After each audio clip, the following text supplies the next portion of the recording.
Fini le balai incessant de bidons à Vindoulou. La mise en service de ce système d'adduction d'eau potable par le Premier ministre chef du gouvernement Anatole Koliné Makosso qui a bu cette eau, incolore, inodore et sans saveur, vient pallier le manque d'eau dans la partie nord de la ville de Pointe-Noire. Cette infrastructure d'une capacité de 150 mètres cubes heure aura un impact direct sur les populations des quartiers Vindoulou, André Jacques, Movis, Ngofo, 418, Ngamouissi, Nkwikou et Mongo Kamba. L'ensemble des travaux ici effectués et conduits à terme est la résultante du projet Badea qui a bénéficié de l'expertise technique de la Congolaise des eaux. Un peu plus de 5000 ménages vont être desservis et 160 000 personnes touchées directement par le projet. Après le mot de bienvenue du maire de Mongo Pokou, Apollinaire Molébé, le directeur général de la LCDE, Chrysostome Makita a présenté la fiche technique de l'ouvrage. L'ensemble de cette infrastructure est composé d'un forage surplombé par un derrick ou chèvre pour faciliter les opérations de maintenance et de changement de nouvelles électropompes.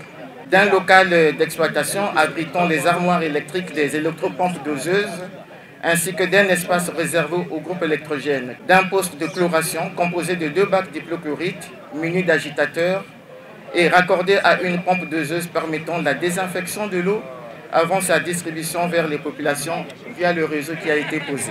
Dans sa prise de parole, le ministre de l'Énergie et de l'Hydraulique, Émile Wosso, est revenu sur le travail de terrain qu'il a fait en amont avec ses équipes consistant à repérer les points de captage d'eau dans le département du Kwilu. Nous avons vérifié la Louémé, nous avons vérifié d'autres cours d'eau et notre choix s'est porté sur la rivière du Tombo. Ce projet qui sera érigé en Tombo est déjà en phase d'étude. Dans le cadre d'un partenariat public-privé, il est appelé à ajouter à la ville de Pointe-Noire 7000 m3 par heure. Selon Émile Wosso, la politique nationale du gouvernement en matière d'adduction d'eau potable va s'étendre sur d'autres villes et localités jusqu'en 2030.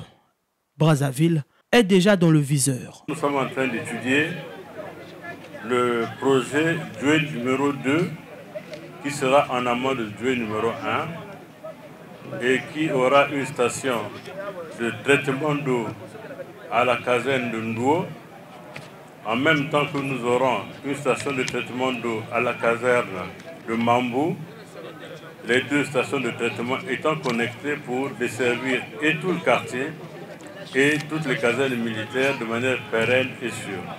Je remercie pour tout ce qu'on nous a fait, pour de l'eau qu'on nous a mis dans le quartier.